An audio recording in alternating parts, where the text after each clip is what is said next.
Bien, varias cosas, señor presidente. No hay fraude hasta que se confirme. No hay fraude hasta que se confirme y se haga un proceso frente al tema. Y lo que hemos visto en Colombia, incluso por aquellas que serían las víctimas del fraude, supuestamente según la óptica del gobierno, han dicho que ahí no hubo fraude. Primera corrección. Segunda corrección. 49 senadores sí son mayoría. Son mayoría para frente a la cantidad de senadores que se presentaron para la votación. Tres. Nadie detuvo a los senadores de su colectividad para que no se quedaran en el lugar de la votación como deberían quedarse de manera disciplinada, sino que abandonaron el recinto y no votaron. Tres, las votaciones en el Senado son así. Roy Barreras las hacía de manera rápida y expedita. No se demoraba 3 o 4 minutos, se demoraba 50 segundos para pasar proposiciones que le tuvieran o que fueran afines al gobierno. ¿Ya? Cuatro, no hay nada de ilegal frente a la votación de Ciro Ramírez. El señor está en un proceso y está libre bajo ese proceso y puede ejercer el derecho al voto. Esa es la realidad, presidente. Usted perdió y perdió el equipo de gobierno. Ahora, lo que van a intentar hacer, adicionando una pregunta sobre salud, es una estrategia política para ver si logran pasar lo que ya el Congreso les dijo que no.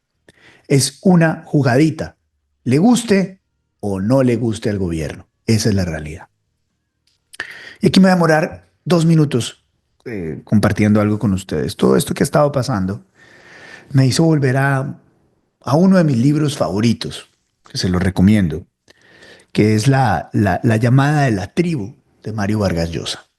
Y es un libro autobiográfico en el cual él explica por qué pasa de ser un socialista, una persona intelectualmente más afín a Castro, a Cuba, a la revolución, y luego tiene un momento de epifanía, de revelación, y empieza a realmente buscar al liberalismo, al pensamiento liberal, y a volverse en su gran defensor. Lo que muchos llaman en América Latina y sobre todo los políticos de izquierda como Gustavo Petro, la derecha, que derecha tiene muy poco. Y en el libro, La llamada de la tribu, eh, él hace un recuento en Perú de cómo él cambia de pensamiento y cómo inicia su pensamiento.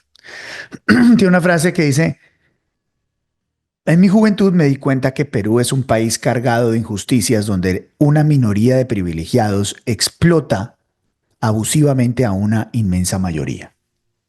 Y esa frase, el sujeto, usted se lo puede cambiar por Colombia es un país cargado de injusticias donde una minoría de privilegiados explota abusivamente a la inmensa mayoría. Y me puse a pensar, de la misma manera que pensó Vargas Llosa, que esa era la justificación para ser de izquierda. Porque implícitamente en esa frase, privilegiados lo utiliza maquiavélicamente la izquierda radical como Gustavo Petro para decir que esos privilegiados son los medios de comunicación, los empresarios, los ricos. Cuando es evidente, trayéndolo a valor presente, que los privilegiados en este caso son los políticos. Entonces, volvamos a pensar en esta frase teniendo en cuenta que los privilegiados, como en Colombia, son los políticos. ¿Y por qué? Porque los políticos en Colombia, nos ha demostrado caso como el de la UNGRD, se convierten en millonarios. Los políticos en Colombia, congresistas, senadores, ministros, incluso presidentes,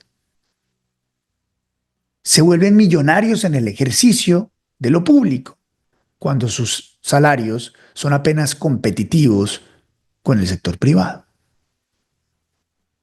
En Colombia hay muy poco empresario honesto. Ya he pasado la noche de la mañana de ser un asalariado a tener propiedades en Miami, Madrid, Cartagena, Barranquilla, Santa Marta, mansiones, tener hijos estudiando en el exterior, tener Rolex, relojes lujosos, irse de viaje a la Torre Eiffel. Los nuevos ricos en Colombia son tres: o políticos, o contratistas, o mafiosos. Y hoy por hoy, gracias a la narcopolítica, parapolítica y farpolítica, todos tienen que ver con la política. Por lo tanto, los privilegiados en Colombia son los políticos. ¿Ya? Con eso en mente, déjeme leerle otra vez la frase. Colombia es un país cargado de injusticias donde una minoría de privilegiados, se los acabo de decir quiénes son, explota abusivamente a la inmensa mayoría. Y un poquito más sobre el libro, un minuto más, regáleme un minuto más, sobre el libro La llamada de la tribu.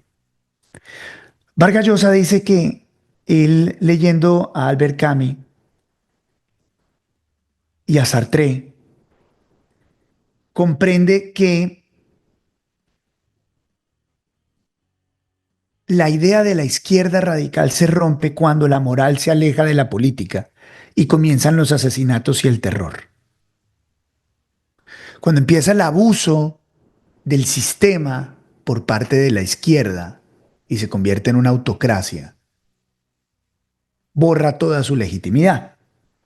Dice, entonces fui comprendiendo que las libertades formales de la supuesta democracia burguesa no eran una mera apariencia detrás de la cual se ocultaban la explotación de los pobres por los ricos, sino la frontera entre los derechos humanos, la libertad de expresión, la diversidad política y un sistema autoritario y represivo donde en nombre de la verdad única representada por el Partido Comunista y sus jerarcas se podía silenciar toda forma de crítica, imponer consignas dogmáticas y sepultar a los disidentes en campos de concentración e incluso desaparecerlos. La izquierda radical, históricamente, en nombre de sus dogmas, se encarga de ir pisoteando la democracia, el establecimiento, silenciar a los disidentes, a las personas que piensan diferente, a coaptar la libertad de expresión y la propiedad privada. En el caso de Colombia, lo que acabamos de ver que acaba de hacer el presidente Gustavo Petro es exprimir hasta el fondo y llevar al límite el orden constitucional para imponer sus ideas y tratar de delincuentes, asesinos y tirarlos a problemas legales, a tratar de enfrentarlos con la justicia y repetir una misma mentira bajo el mismo dogma y la supuesta defensa de los pobres. Cuando nos hemos dado en cuenta en Colombia que hasta hoy los pobres no han mejorado un ápice su vida. Y perdón, cierro con esto. La reforma laboral y esta consulta no ayudan al trabajador. No ayudan al trabajador y generan más desempleo. El 60% de los trabajadores en Colombia son trabajadores informales. Por lo tanto, esta consulta y esta reforma no los acoge. El que es informal no tiene que pagar más salarios, no tiene que pagar horas extras, es informal. Punto. No está acogido a la ley. Esta consulta y esta reforma no hace que la gente se formalice, no los mete dentro del sistema. Y crea desempleo. Hay documentos incluso del Banco de la República que habla de que más de 500.000 de empleos se perderían debido a esta reforma y a esta consulta. Por lo tanto, no es lo que dice Gustavo Petro. Esta no es la defensa de los trabajadores. Esto va en contra de los trabajadores. Es al contrario. Ahí están los números, ahí están las cifras. Pero el presidente insiste. ¿Y por qué insiste? Porque hace parte de una minoría de privilegiados que explota abusivamente a la inmensa mayoría. Porque acá lo que quieren con esa consulta, acá lo que quieren con esa supuesta pelea en el legislativo, es para traer a valor presente las elecciones en Colombia, la discusión política, un presupuesto de miles de millones de pesos para hacer propaganda, supuestamente por la consulta, pero es para ellos, la Petroconsulta. Entonces llegaríamos a las elecciones presidenciales con un año de ventaja por parte de los promotores de la Petroconsulta. Eso es lo que quieren. No es que no quieren que usted y yo tengamos mejores salarios, que nos paguen más por las noches. Eso no va a pasar, porque van a echar más gente y se va a aumentar el desempleo, el empleo informal. Esa es la verdad. Esa es la verdad. Por eso, si tienen tiempo este fin de semana, y perdón por el editorial arrancando esto, léanse La llamada de la tribu de Mario Vargas Llosa, que ya muerto nos vuelve a dar muchas lecciones. Y recuerda, suscríbete acá a mi canal de YouTube. Cuéntale a tu familia, a tus amigos que tenemos noticiero en tu bolsillo. Veles por la mañana a las 7 de la mañana. Suscríbete.